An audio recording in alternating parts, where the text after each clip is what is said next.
Hey, folks, thanks for joining me for this episode from the EmbellishPod. If you got here by chance, please take a moment to hit the subscribe button. Hopefully, I can be found on any podcasting platform that exists. And if you can't find me on a platform, send me an email at embellishpod@gmail.com, and I'll try to get that taken care of.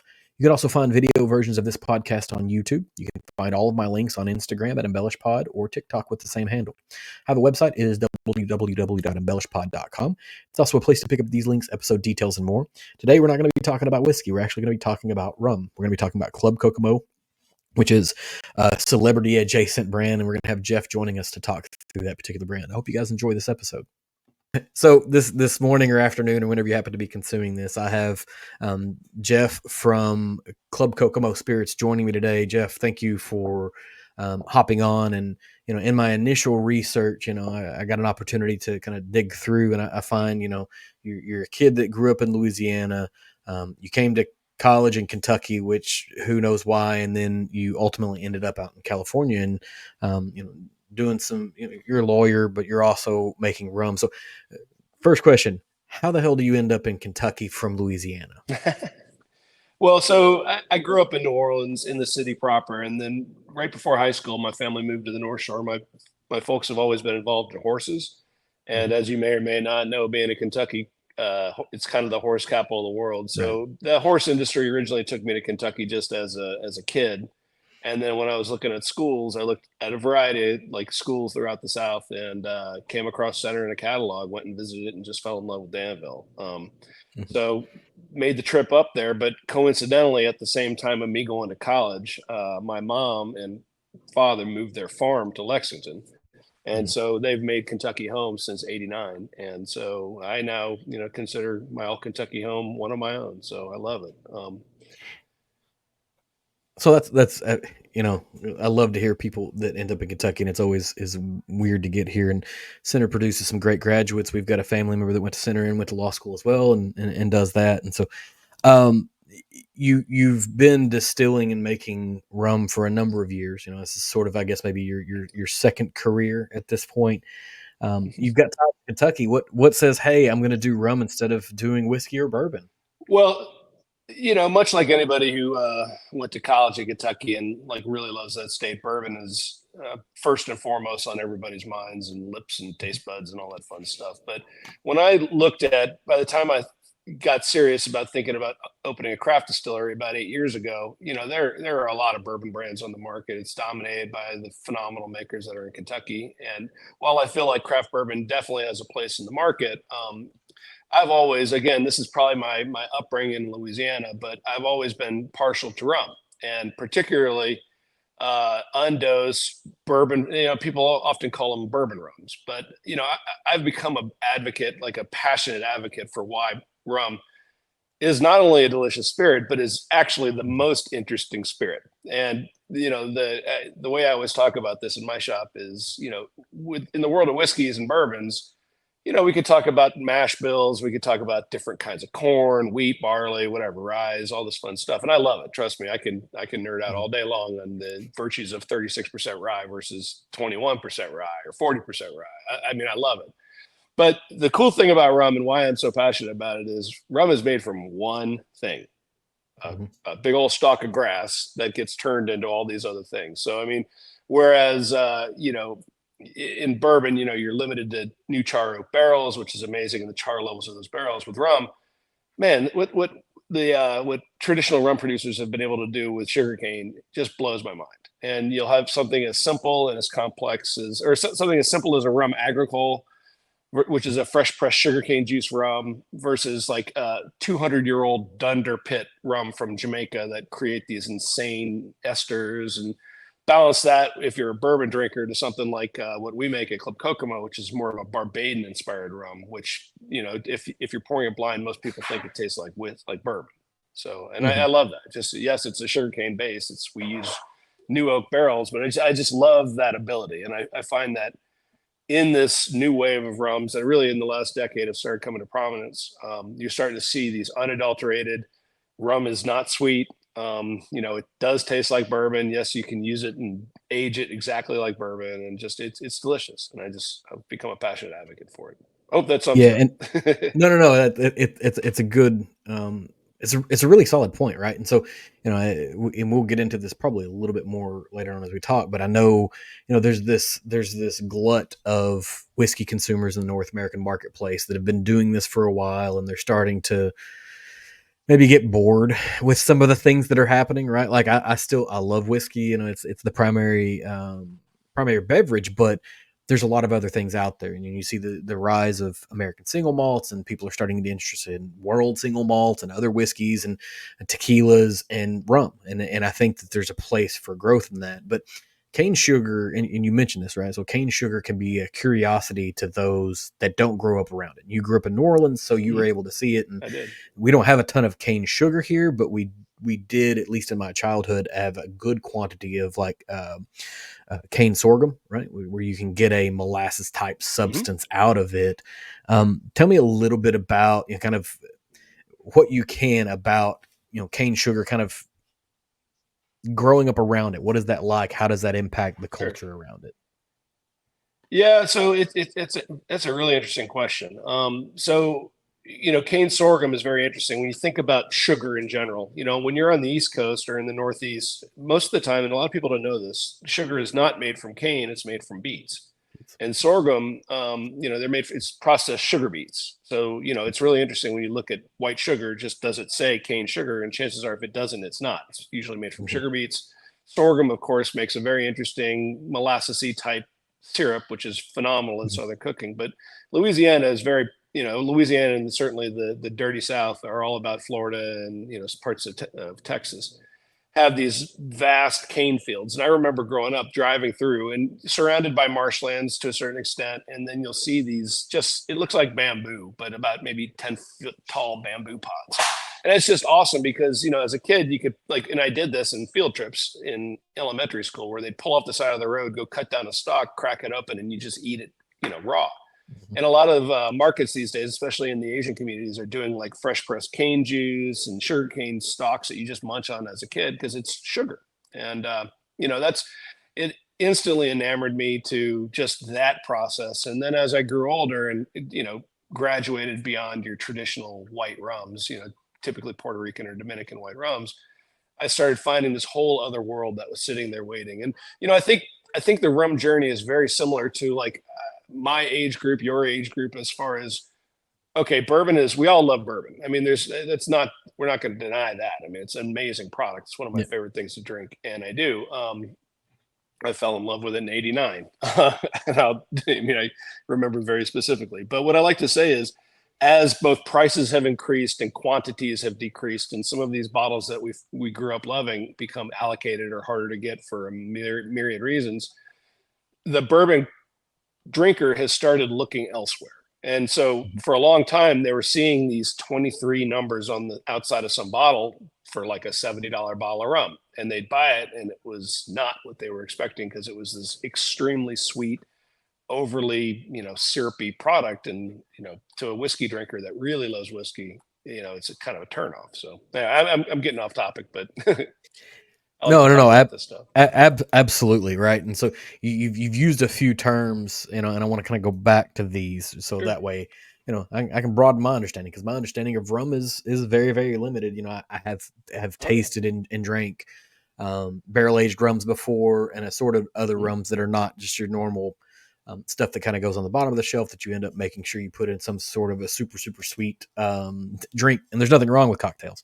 I'll say Oh, this: sure. I love cocktails. we've gone through my family, not my family, just my wife and I. My children are not old enough to drink yet, but we've gone through probably 70% of three bottles from Club Kokomo at this point, right, through cocktails.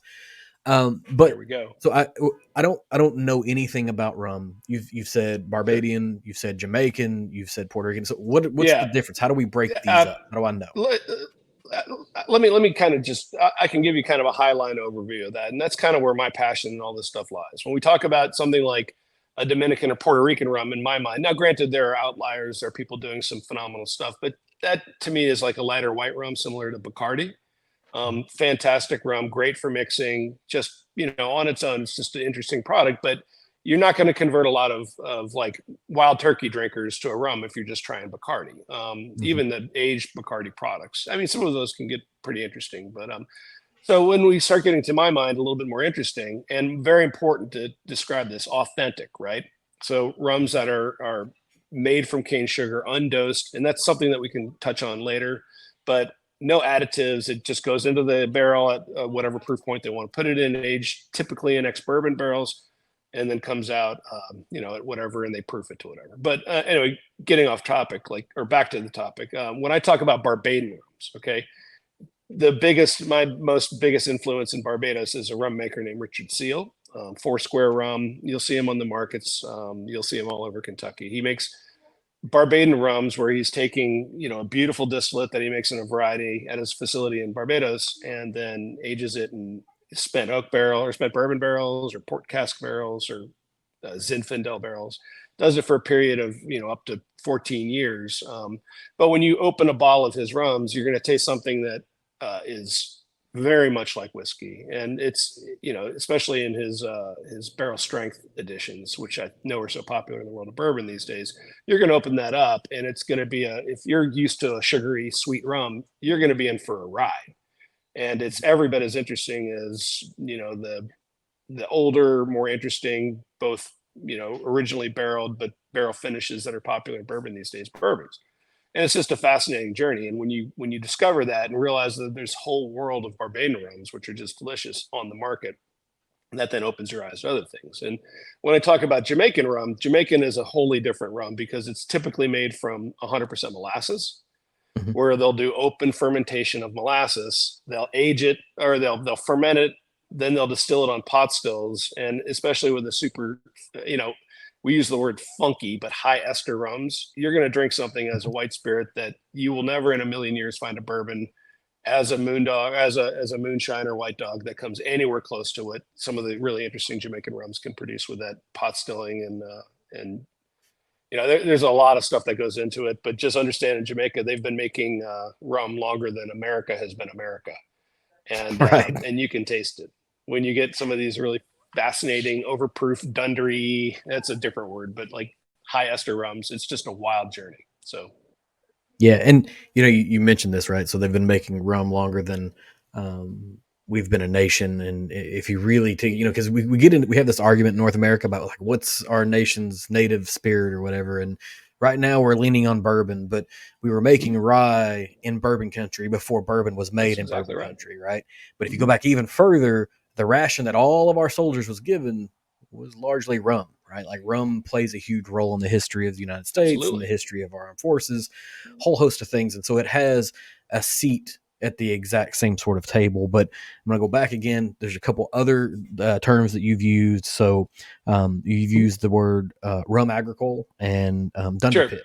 I don't think those things are Yeah. related, but I'm going to ask them. You No, can they're go in not. either direction you want, but let's talk about I'll talk one. about both because both of them Okay. are fascinating for their own reasons. And both of them, to me, it speaks to a term that's used in wine a lot called terroir. And you Mhm. don't really think about terroir. Well, I do with Kentucky bourbons for sure, but terroir in a rum is fascinating to me. Agricole is maybe the most pure form of any spirit you'll ever find. And maybe like grappas or something like that, because literally what that is you take cane sugar, you take the stalks of the cane, you run it through a big, exactly how they produce sugar, right? They steam it and then squeeze out the cane juice. And in order to make agricole, you have to be adjacent to a cane field. So they take that Mhm. cane juice, they sometimes put yeast in it, sometimes they don't, just use natural yeast, ferment that cane juice, and then distill it. And that's rum agricole. Mhm. When we talk about, again, Jamaican rum, dunder, if you really want to, we could spend 2 hours talking about dunder, but it is the most fascinating thing on the planet, just Mhm. as far as like a use in fermentation and distillation goes. But to boil it all down, maybe your listeners have heard of the term backset before, or in the Mhm. world of whiskey, sour mash. So, I mean, what sour mash is after you finish distilling a bourbon, the liquid that's left in the tank is then used in subsequent fermentations. Okay, that's in our Mhm. distiller world. That's backset sour mash. It creates a soury element that goes back, and it is used to raise or to lower pH to make it more acidic. There's usually some Mhm. residual sugars and nutrients, and that's why distillers use it in the world of whiskey.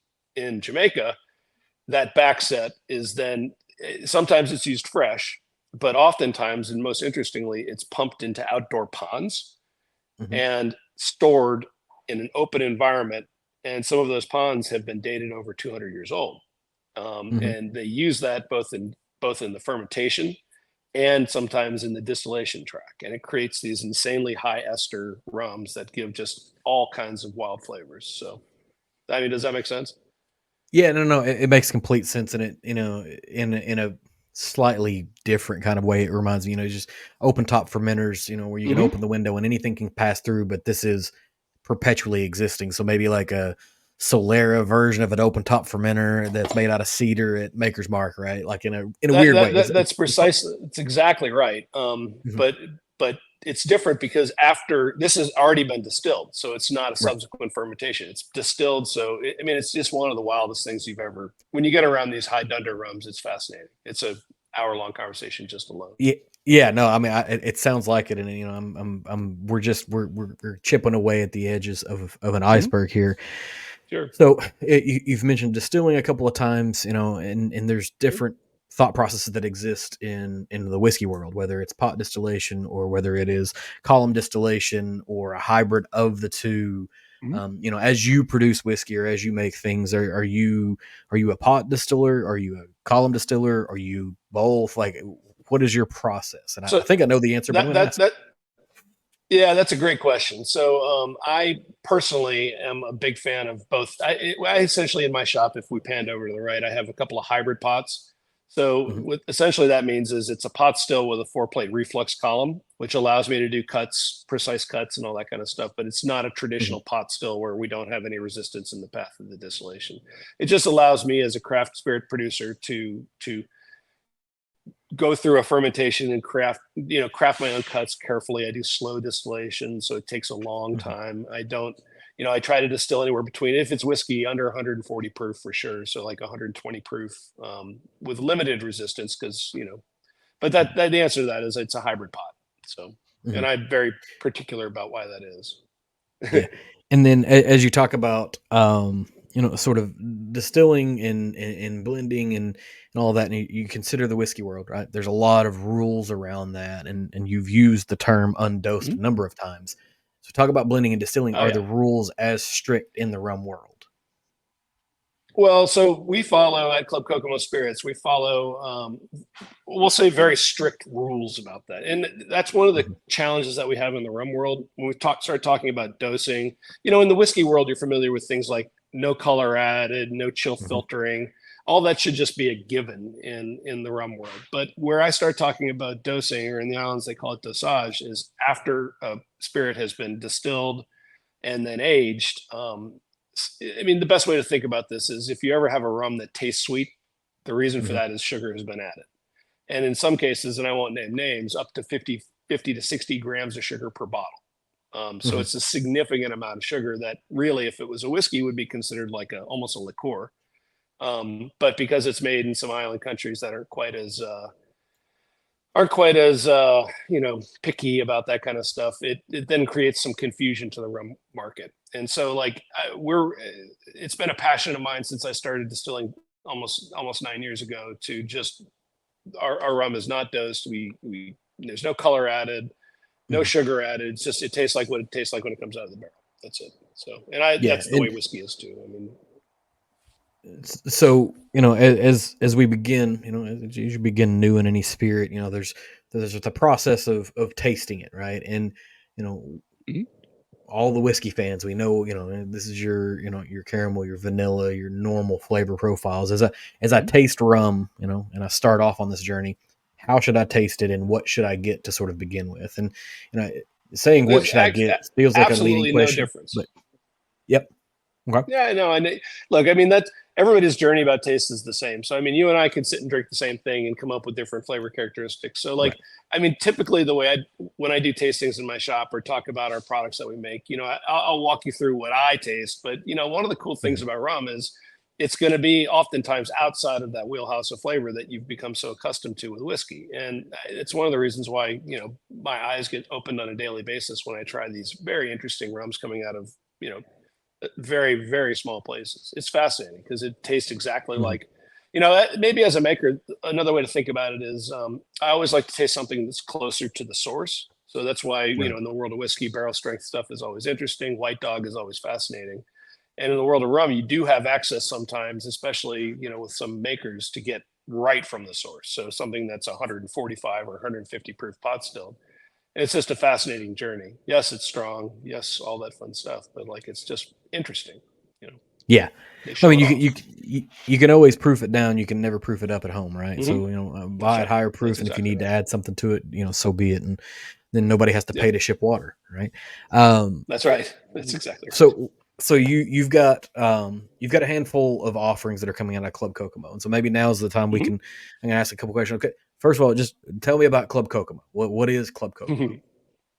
Yeah, so it's kind of a wild journey, but again, I've been in the game here in San Diego for about almost 8 years now. Actually, my shop just celebrated its 8th anniversary, and about 3 years ago, through a mutual friend, I get a call that, hey, do you know the Beach Boys? Their singer Mike Love is looking to get a canned cocktail made for a cruise.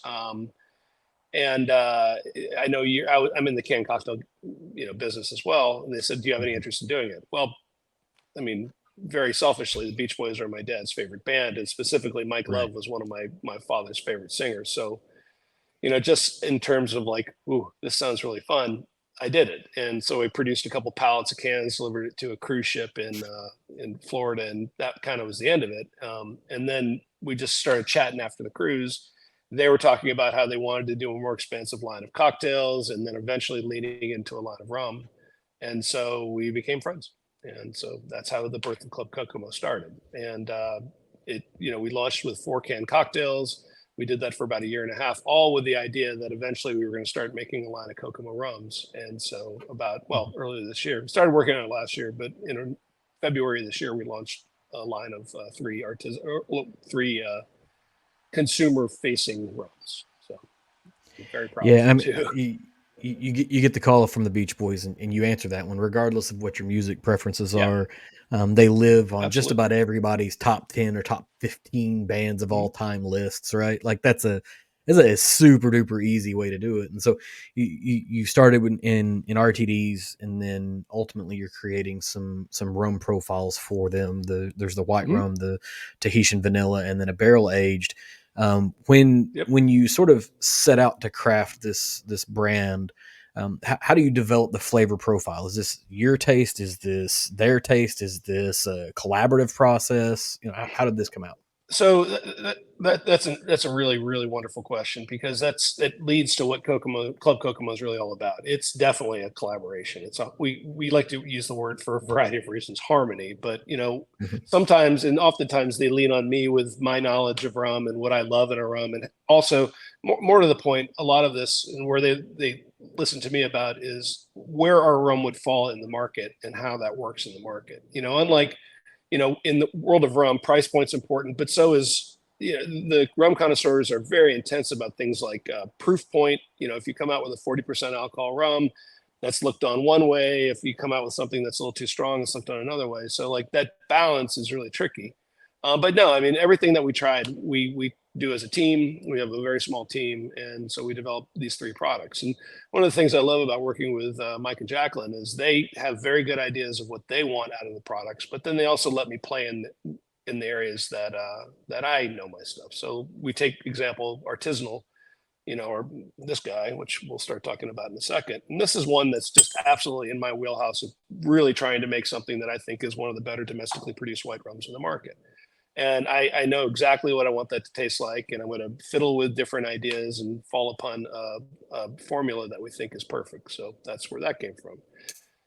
Uh, they wanted to do something very interesting in the world of spiced rums, but I am of opinion that, like, we're not going to. Well, we both are all of the opinion that we're not going to add any artificial flavors. We're not going to just Mhm. take a base spirit and add in vanilla flavoring. So we ended up making Tahitian vanilla rum, which is we'll talk about it individually, but we just Mhm. basically take a really delicious white rum and add Tahitian vanilla beans, and I cut them up individually, and it's really interesting. It's a fun process. So, but yeah, it's Yeah. So definitely a collaboration.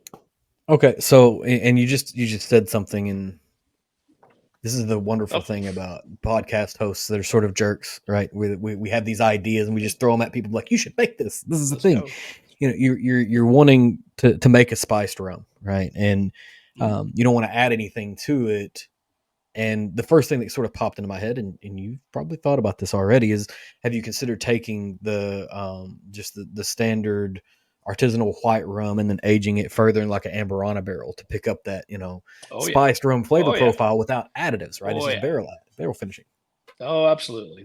What? Those may or may not be in the works behind us right now, but Okay, yeah, because absolutely. No, I mean, yeah, Alvarado barrels are they're awesome with that cinnamon flavor, and yeah, I absolutely those are all in the wheelhouse. But it finally feels like an appropriate use for the barrel because it hit the whiskey mhm, market what 2 years ago, 3 years ago, mhm, and really just kind of escalated. And it's one of those flavor profiles that just can beat up a spirit if you don't pay attention to it. Right, mhm. it ages super duper fast. But if your target is a spiced rum, I think that feels more appropriate than maybe what some folks have tried to hide some bad whiskey distillate by sticking it in an Amberana barrel.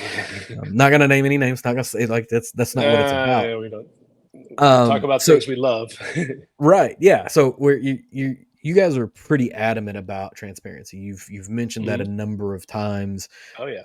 whether it be undosed or not adding things in or doing anything.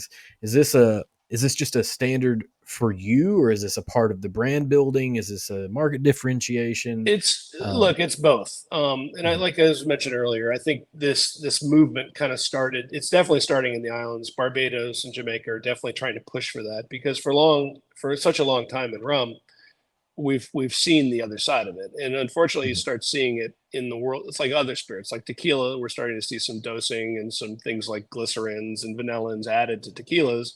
And a lot of people, they're very popular products, some of the most popular in the mhm, world. But the challenge with that is, imagine if we were going to go, somebody's favorite. Well, imagine if somebody's favorite whiskey was one of the ones that ended in ball, mhm, and then you're having to explain to somebody well, look, there's this whole other world of whiskey that's delicious. There's this place called Scotland that makes these incredible things called scotches that yeah. aren't sweet and don't taste like cinnamon or peanut butter.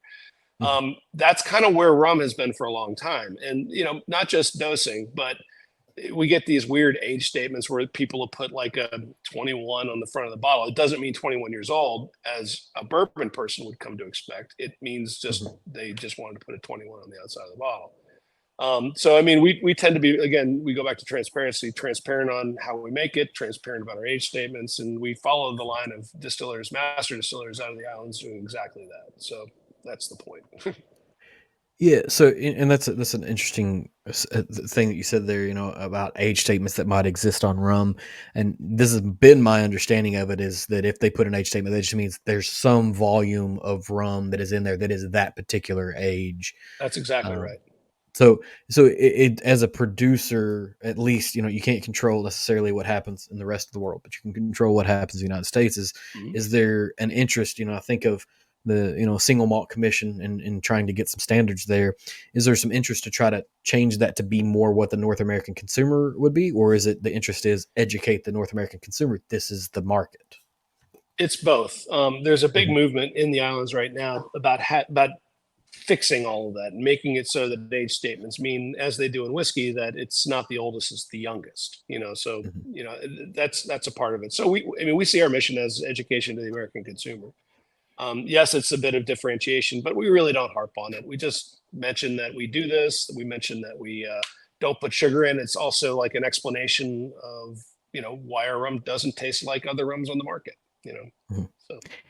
I can imagine a significant change in standards like that probably scares large brands, Oh right? yeah. Because if you've got, you know, 10,000 cases of rum sitting out there that's got an age statement of 12 on it, but it's got some rum in there that's one, what do you do with that? Can you still sell it? Do you have to relabel it all? Do you have to let everybody know that that's what it was before? And like, if you build the right blend, the flavor is what really dictates the price, right? The flavor That's right. profile. If you That's buy right. it and you feel good that you spent that much money on the whiskey, but it would definitely put a hit on some folks if that were to change very I very mean, my quickly. guess is it's not an immediate thing. It'll be a grandfather. It's going to happen. I mean, just the consumer demands transparency in labels. And one of the things, again, I love about rum is that, especially in a lot of these newer brands, you'll see full transparency. It'll list, and it's Mhm. happening in bourbon too, where you'll see, Yep.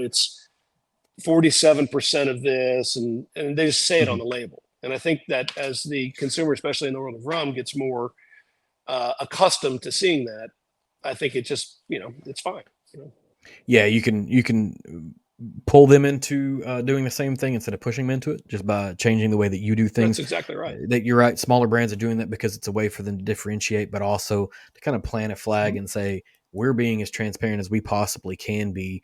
And That's right. there's no law that says that if they put something wrong on the label, they're going to come and shut them down. But they could absolutely get that. Like if somebody found out that they were lying, then you can sue them for false advertising or whatever else. Like there's some skin in the game. They're not required to do so. They're choosing to do so. So the brand, and I've seen this description. I don't know if it was you or someone else called it celebrity adjacent. And Mhm. celebrity brands can sometimes be, you've got people that just lend their name to a thing, and then you've got people that are involved in the process, and then you've got people that are involved in the process that shouldn't be involved in the process. What does celebrity adjacent mean for Club Kokomo? Uh, so what that means is you're not going to see, a picture of Mike holding this bottle, smiling, doing one of those celebrity things. And also, it's a brand that he fully supports. His son is, and his wife is our CEO, and his son is Mhm. my business partner. And so it's a small team, but you know, you're not gonna see a picture of Mike on the outside of one of these bottles or in our point of sale or any of that kind of stuff. Of course, he talks about it, but much like you were saying earlier, a lot of these celebrity forward brands, again, they're just sometimes not great. And so if you have something that's just not great, we really want these products to stand on their own. And the fact that my partner happens to be one of the most famous singers of all time is part and parcel of the deal. But it's Mhm. just it's again, it's not something that he does talk about him when he goes on stage, and is on Right. morning shows. The Beach Boys still do 120 shows a year, which is awesome. They're in Kentucky. I think they were earlier this year. So, Yeah, they were, but and yeah, 100 like that's kind of what doing that means. Is 120 shows a year, period, regardless of your age, sounds Mhm. just like a nightmare.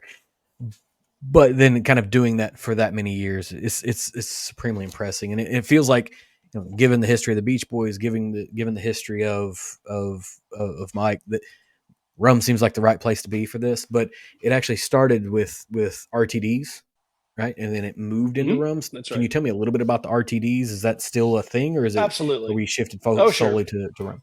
Okay. Nope, nope. We still produce our RTDs. We started with four. Actually, originally, I mean, the genesis of the company is that about it's a while now. Mike could tell you the true story, but or the long story. But he was on a break in New York City with his wife. They don't get a lot of breaks when they're on tour, and they were in a restaurant in New York, and Mike had it was a well-made mojito that had lemongrass in Mhm. it, and he started just as he does. He's a wordsmith. He's humming at the table and came up Kokomo Mojito, and then Mhm. decided to that would be the first canned cocktail. So back when we first met, it was a lemongrass mojito, and coincidentally, we talk Mhm. about kismet and karma in our business quite a bit. I had just Mhm. finished making a lemongrass rum for a local restaurant group here, and so it was kind of funny. At the same time they were coming in wanting a lemongrass mojito, I had just finished lemongrass rum. So we went through a few formulations and created Coco Mojito, which became our first canned cocktail. Then the rest of the team came in here after we kind of formalized things and we're partners now. We created one called Mystique, which is a guava lychee jasmine cocktail. Another called Afternoon Delight, which is a spiced rum mule, similar to a Mhm. mule, like a ginger spiced mule. And the last is a gin based cocktail called Excitation, which is a black cherry and pineapple and passion fruit delicious cocktail. Across the line, they're true can cocktails, 10%, not seltzers, very delicious. So, and it starts with RTDs. How I Mhm. what is I guess maybe what does the distribution look like for RTDs and for the rums? Like, where can we purchase these? Right, that's a good question. People need to buy them. Sure, of course. So in Kentucky, we go through a shipping company, like a direct to consumer shipping company that ships our cans to, I believe it's 38 states now. Hmm. But our distribution footprint for the rums, same with our rums, but our rums are just new to the market. So we have local distribution in San Diego. We're in a bunch of stores in Northern California. Hmm. Arizona and Nevada, but we're actually in conversations to possibly be in the stores in Kentucky pretty soon at the liquor barns. Mike's playing a show, Bourbon and Beyond. Actually, you'll probably be at Bourbon and Beyond. That's the hope. So If the yeah, calendar works out, I have kids that are in school, and there that you go. always happens I either the understand. week As do of or I. the week after Kentucky Bourbon Festival. So I have to pick which one do I go to. Um, Beach Boys are playing so the Bourbon and Beyond this year. So yeah, I think they're. I can't. I remember seeing what day it was, and I can't tell. Let's say it's Sunday. It could be Saturday. I think it's Sunday. Um, that's that. So you've got. We probably need to pivot a little bit and talk about the actual rums, right? And so, Sure. we can start with. We'll start with the empty bottle, right? So Oh, there we go. the empty bottle at our house here. This is There the we go. barrel aged, the barrel Barrel finished finish. rum. So barrel finished rum, Mm-hmm. and these. I mean, I'll say the labels. I really like these labels. The design on this is it's casually cool. I don't know if that's the right way to frame Mm-hmm. it, but if I was going to make a Let's. rum label, this feels appropriate for it, right? But tell me a little bit about So looking the at this label, finished rum. yeah. So so Brian can tell you about the label, Mike's son. Mhm. And one of the cool things, some Easter eggs on this label, if you look a little closer, you'll see the guy singing and the guy playing the saxophone are both Mikes from different generations, which is kind of fun.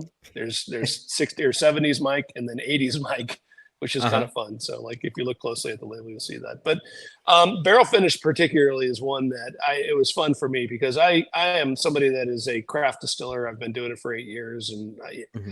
everything that I make is typically grained to glass. But this is actually the first time I had the opportunity to go and source a rum from a variety of islands. So this is a blend Hmm. of 8 and 10-year-old Barbadian, Jamaican, and Dominican rums that we brought in, did the blend on site, and then rebarreled it into high rye bourbon barrels.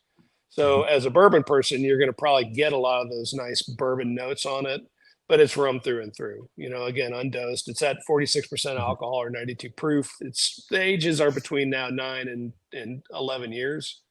But I have a particular fondness for that 36% rye barrel at Hmm. MGP. So we use those fresh barrels, preferably right around 6 years old, because I think the barrel Hmm. still has a lot to speak at that point.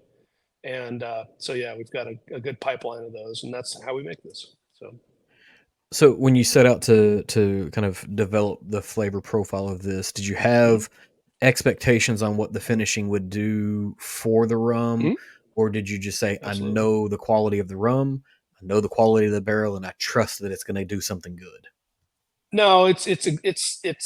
I mean, I've been doing this for a long time, and I've got a ton of Mhm. barrels in my shop. I've studied a lot about barrel science, and just I kind of know what For me, I wanted to create a rum, particularly that did have these nice vanilla notes. Just and there's ways that we do that in our world, proof point, and just all this fun stuff. But much like you're talking about earlier with the Alvarado barrels, how you can get flavor out of a barrel that might be a little bit different. We did that with this blend, but then we dropped it back into these high rye bourbon barrels at a proof point that I know will balance that perception of sweetness, and it's just a way to create a flavor out of the barrel, naturally. So, I mean, does that make sense? So no, it definitely makes sense. And so this is obviously a single blend. Hmm. Do is this going to be an evergreen, or are you going to do different Hmm. versions of this, or does this this sticks around for a while? No, yeah, this is evergreen for sure. I mean, Mhm. this is one that we can scale and all that fun stuff for distribution. But no, it's definitely an evergreen product. I mean, all of our products are evergreen products. I mean, we Mhm. purposely do that, and that's one of the things we like to say because like Barrel Finish just won a double gold medal in San Francisco, so we're really Rightfully stoked about so. it. But it's also yeah, thank you. We're also very stoked because it's fun to just take a product that you can go buy at your local liquor store and have it be the same product that the judges in San Francisco got to enjoy. And just as a maker, that's important to me. And as I'm sure a lot of these award Mhm. competitions, there are honey barrels that exist out there. These really Yep. fast, delicious barrels. They get entered in competitions, and then when you try it at home, it's like this doesn't really taste like something I love. Right. But no, we purposely. I mean, all the rums that we submit to competitions, we literally just pick out of a case that's on our in our back. So I'm I, glad you I like enjoyed that. it. No, I like that approach for sure. We being my supreme taster, my spouse and myself, worked There our we way go. through this. Drinking it neat and then putting it in cocktails, and Mhm. neat has its own nuance, and that's great. But if you were, and I'm going to ask this on each one of them, right? Because I don't think that you can Good. say, oh, which one's the best rum cocktail, but which one's the best rum cocktail for this Mhm. particular version? That's a good question. So, what I always tell people for this one, I mean, it's as you probably enjoyed it, it's very whiskey forward. So, Hmm. neat on a big cube is great. Old fashions all day long. Personally, I really like it. It's going to sound a little weird, but like any rum has to be made into a daiquiri to start. And if it Okay. tastes interesting as a daiquiri, just, 2 ounces of the rum, 3/4 ounce of lime juice, and simple syrup. It Hmm. with an aged rum, people usually kind of look at you a little funny until you just say, "Look, all a daiquiri is a whiskey sour with lime juice and rum." I mean, Right. it's exactly kind of the same thing. So, but for me, honestly, I don't think you're going to make a better mai tai than with this barrel finish and artisanal. I think you're going to be hard pressed to find something that I think is as delicious. And mai tai is a classic rum cocktail from the Mhm. pantheon of rum cocktails. So yeah, the classic 1944 mai tai, Yeah, delicious. absolutely. I still there's a guy on YouTube that has a channel called How to Drink, and he does a lot of Mm-hmm. cocktail recipes. Like this is what he does for a living now. I absolutely stole a Mm-hmm. whole bunch of his rum recipes to make stuff off of. I use your guys, for the first round and the second round. I'm like, all right, I want to see what this other guy's doing because he's pulling, recipes out of 1927 cocktail book or whatever. I want to, Mm-hmm. kind of run the gauntlet of it. And maybe one last question around barrel finishing. Sure. And I know we sort of, tongue in cheek talked a little bit about Amberana, but as you think about Club Kokomo and aging additionally aging barrel finishing rums, is there Mm-hmm. opportunity to do other barrels aside from I want to do a spiced rum, but like you know is there other Oh barrels that yeah. you would like to age in, I guess? Oh yeah. I mean, look, for me, even though they're supposed to be a big pain, I would love to get Mizrahi oak barrels in here. I love them. I personally use Madeira barrels that I find interesting, and PX sherry barrels. For this particular one, I've seen dry curacao barrels that would be fascinating to use. Hmm. But yeah, 100%. I mean, this rum is going to evolve into, in our shop here in San Diego, we'll have the ability to have one of these specialty finishes, like an Oloroso Hmm. sherry cask, that you'll be able to buy on site, bottle yourself, and Hmm. it'll be a very special bottle. And I mean, we haven't even played it with the game of barrel strength proof picks yet, but Right. that's coming. I can't wait. So, And I guess that begs the question. I didn't ask this. I should have asked this a long, long time ago. But like, are single barrels a thing in rum, or should they be? mhm. Oh, they Okay, so they they are. definitely are. Okay. Oh yeah, definitely. I mean, all of our products are single barrels, but I mean, we don't really advertise that. But Hmm. we're actually, I take that back. The last batch we did was a double barrel blend. But I mean, Okay. we don't usually talk about that too much, just because I don't know. I have this belief that single barrels sometimes are not the best expression of a particular product. I find that sometimes those barrels are interesting themselves, but I have this Right. thing that I've always said in the shop that the blend is always better. And Yeah. That's so that's anytime I've ever looked for a single barrel, I actually don't want it to be like the standard profile. Like I want to see their weird things, yeah, the one offs, because yeah, I'm not judging the whole brand off of it. I'm like, this is the weird experiment, whatever mhm, other thing that it's unique to that particular flavor. So, we'll, we'll agreed. we'll pivot a little bit, and the next one I Sure. have here is the artisanal rum, just the white here, and we've Yep. gone through about half of that. Tell me a little bit about this one. Yeah, so artisanal is, I'd never like to talk about favorites, but I really love artisanal rum. It's one that I make a good deal of it here in the shop. Mhm. It's a cane sugar based rum that we blend with a unbelievable pot stilled rum that we source out of Jamaica. So Mhm. it's 45% alcohol. It's a white rum that's meant to sit on the market as a domestically made white rum, both distilled on site and blended with this insane pot still Jamaican funk rum, and that's what artisanal is. It's to me like a mission statement of my time in the world of rum. I mean, if you tried it, you'll see, you taste it. It's very estery. Yep. You get these beautiful like tropical fruit flavors that all comes from fermentation and Mhm. yeast and just distillation technique. I mean, it's to me kind of like hey, look, I've never released a white rum for any of like for the Seven K's brand, which is how I started, Hmm. or Kokomo. So when we came out with something, a white rum for the retail market, we wanted it to be spectacular, and that's what this is. So, as I think about this one, right? So the next question is, and you've already said, daiquiri is where it's got to start. For this particular expression, is there a cocktail Oh that yeah. should be unique to it that you should really try this particular one out? Yeah, I mean, for me, I love it as I mean, it's just a fascinating spirit on its own. So, Hmm. I tend to think about things like Hotel Nacionals, which is a traditional rum cocktail. I think of Hmm. obviously Mai Tais we already talked about. Mojitos are killer with it, but at the same time, it's you know, Cuba Libre with this is just delicious. Rum and Coke Hmm. is the other way to think about it, but it's just a fantastic cocktail. I don't know. I get super nerdy when I talk about this, so I can go in the weeds about it. Go as But deep in yeah, the any weeds as you want to traditional. go. That's Oh yeah, yeah. Look, I mean, when you talk about a classic Mai Tai, it's basically just an aged rum and a light rum, and both of these are Mhm. kind of designed to sit into that classic cocktail. I mean, a lot of people don't know that the Mai Tai isn't that tropical thing that with grenadine and pineapple juice that you drink by the side of the beach in Hawaii, which I'm not denigrating it. I love it. It's right. actually a very balanced cocktail with two rums and lime juice and orgeat and dry curacao, Hmm. which is like orangey flavors, and it's just a great cocktail. And so, um, yeah, I mean, I would say for me, artisanal all day long and classic tiki cocktails that demand a white Hmm. rum. So it sits beautifully in zombies as well. One of my personal favorites. And you made a really really good point in there. You said the word classic tiki cocktail, and Mm-hmm. we all get caught in the tiki cocktails that come off of a bar that's slinging speed drinks, right? They're just Mm-hmm. as much sugar as they can put in it, and then you go out there instead of like a place where they're conscientiously making the cocktails, and those are very different experiences.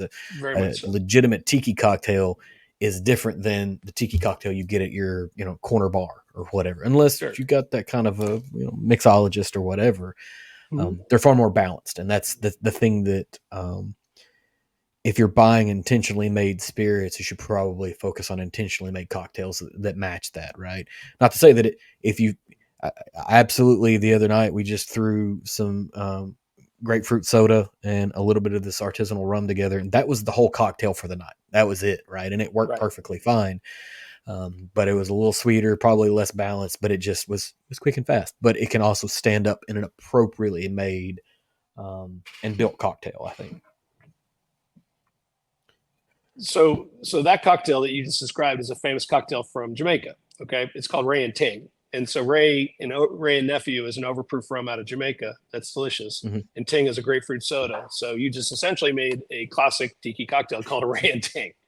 And Well, so I mean, when I talk about tropical cocktails, yeah, that's usually our go-to summer I'm cocktail sorry, is that and whiskey. Like that's great. it's just whiskey and grapefruit soda, and it tastes delicious and it's refreshing, and it's not getting I'm not getting beat over the head with trying to drink barrel proof whiskey in the middle of July in Kentucky. You guys live in San Diego, which is I think one of the most moderate climates in the United States. It's muggy as hell right now. Everything sticks Oh, to us I right know. Now, look, That's personally, right. I You love still Kentucky in the summertime. I know we have a horse yeah farm in Lexington, so like yeah I love it. And personally, yeah, I mean, what I was going to say with artisanal, and this is just a Kentucky thing. If you have listeners outside mhm. the state, they may not understand this, but for me, artisanal and ale 8, you cannot go wrong. It's one of my favorite things to drink. And there's one Yeah. place in San Diego that has ale 8, and I buy them out every time they get it. Yeah, I was gonna say you may be having to have those shipped in, and it is a Kentucky secret now. Our governor recently made some statements about Ale 8 and did it maybe on a national platform, so maybe it's getting a little more recognition. Somebody might know what it is now, but it's definitely I love my it. mom went to pharmacy school at UK, and so we spent a lot of time in Lexington in my childhood, and so that makes a lot of sense. It really should fit in with that, and so now we'll finish this bottle off in that direction. There you Um, go. so we've talked about the artisanal, we've talked about the barrel finish, and you mentioned earlier a little bit the Tahitian vanilla, but let's talk Hmm. about that a little bit. Sure. Yeah. So we start with our artisanal rum base and a good old Tahitian vanilla, and start with our artisanal rum base, and pretty much just add Tahitian vanilla beans to it. slice them open, get Mhm. them in fresh, and macerate them for about anywhere between 3 to 6 weeks. Filter that Mhm. out, balance it at that point, and then bottle it. One thing you'll notice about the Tahitian vanilla is it's a little cloudy. The reason Mhm. for that is the oils that are left from the vanilla beans give it a little lashing effect, so it's a little cloudy. And we had the option of possibly filtering that out, and we decided as a team not to, because we think it highlights the fact that we're actually using real products.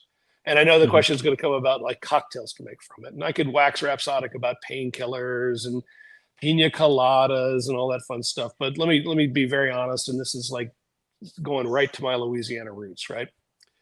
Orange cream soda and vanilla rum absolutely kicks butt. And if you happen to have a Sonic in the area, Sonic cherry limeade and Tahitian vanilla rum, oof. Uh-huh. So I'm going to tell you, I promise we didn't talk about this before I ever did this interview. But the other night, my kids had some like orange creamsicle popsicles that have like a creamy center and orange on the outside, and they were eating those, and I was like, I bet that if I blended those up with a little bit of this rum, it would be really, and it was phenomenal. So yeah, we're we're in the You same did well. place on drinks. Yeah, Yeah. it was I an mean, the idea other that one just hit me. too. Oh, yeah. Vanilla and cream soda. I got a jet flying over right now. So if you hear something. Uh, The other one too, that like, the classic, what everybody orders when they first try rum is the rum and Coke, but like vanilla mhm. rum and Mexican Coke, Yeah, it's really, really delicious. specifically Mexican Coke. It's got to Well, almost I be in a just glass bottle at that point. it is definitely in a glass bottle. We have access to it here in San Diego, but it's made with cane sugar, which is quite delicious. That's one of the benefits. We have a significant migrant population in the city over from us, and we have access to Mexican Coke because we have a Mexican grocery, and so it is a thing that ends up in cocktails on a regular basis here. Um, it, I was going to ask about the cloudiness of it because my immediate assumption was this is exactly from the vanilla bean, and Mm-hmm. I kind of had the thought. I was like, yeah, I bet they probably could filter that out. I enjoy the fact that you didn't, right? Because then it feels like Yeah, you didn't put a couple of drops of vanilla extract in there. You actually that's right. extracted the vanilla. Um, That's exactly yep. what we did. And, also, to the point about that, like this is very artisanally made. I mean, like we're literally fighting with it and getting it to the proper balance. But I mean, it's also very important to point out that we did not want this to be like a vanilla frosting rum. Hmm. That's easy to make if you really want to. It's just a delicious rum that has hints of vanilla. It's Hmm. on its own. We're not trying to make a vanilla version of peanut butter product. It's just meant to be a nice hint there. You shake it in cocktails, and we keep talking about daiquiris, but really that's the standard by which all rum should be made. Is you should just have Hmm. one standard daiquiri recipe, and anytime you want to try rum in a cocktail, you should always try it that way first. Try that. It's a solid piece of advice, and honestly, I expected to open this bottle because I went in completely blind on this. I expect to open this bottle and be an awful lot like opening some brands bottles of coconut rum, right?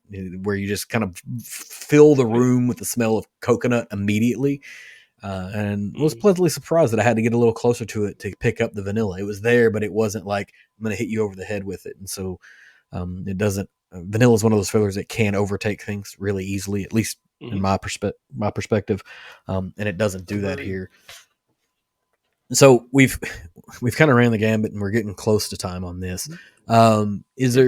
there anything that I didn't ask that you want to talk about? With Club Kokomo or rum or Kentucky or Louisiana or whatever. I don't care. No, no. I mean, I think we've hit it all. I think the important thing to know about our brand is that unlike other rock star brands or whatever that's out there, we're real people. We're a real company. Hmm. It's a distillery here in San Diego. We're not.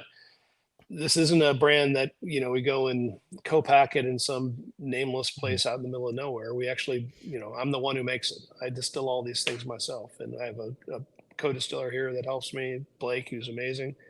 And yeah, it's just we're hand putting all these labels on ourselves. It's a very family run business, and it's just a very artisanally made product.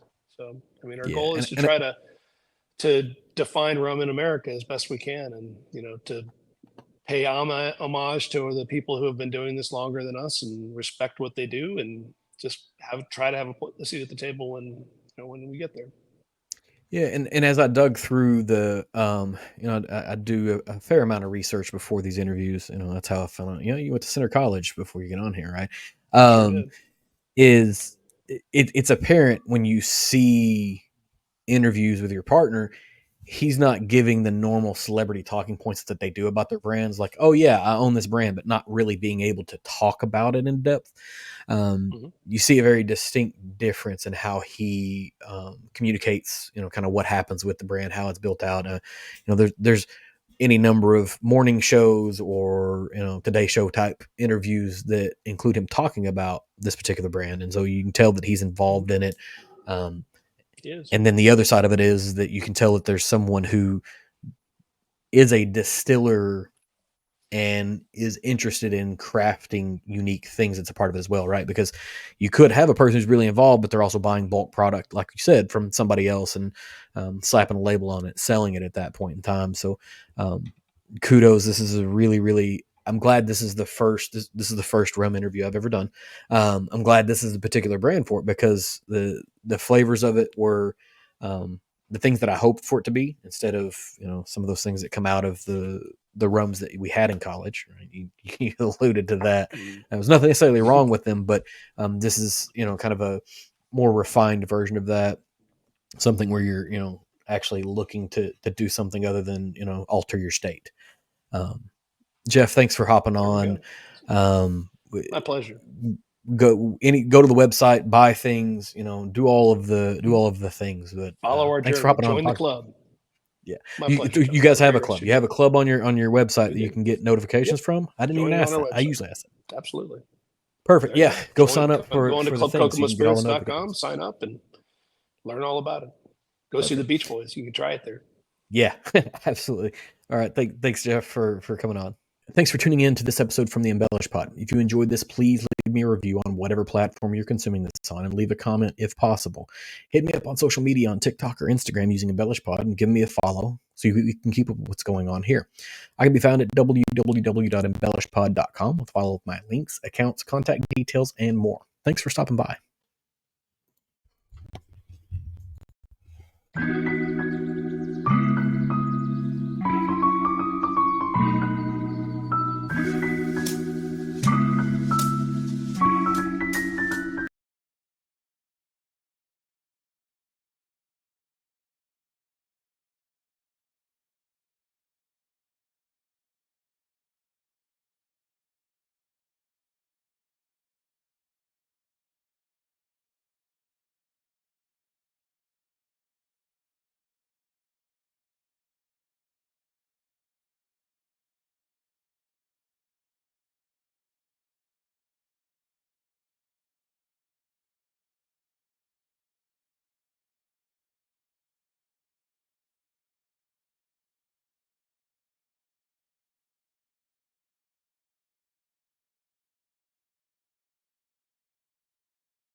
on video, and I was like, Mhm. well, I'm recording it and then extracting the audio and doing audio only podcasts. And so I just started throwing video up, and then it actually got more downloads than the audio did. So, That's awesome. I guess people don't mind looking at a old bald white guy from Kentucky. So, There you go. um,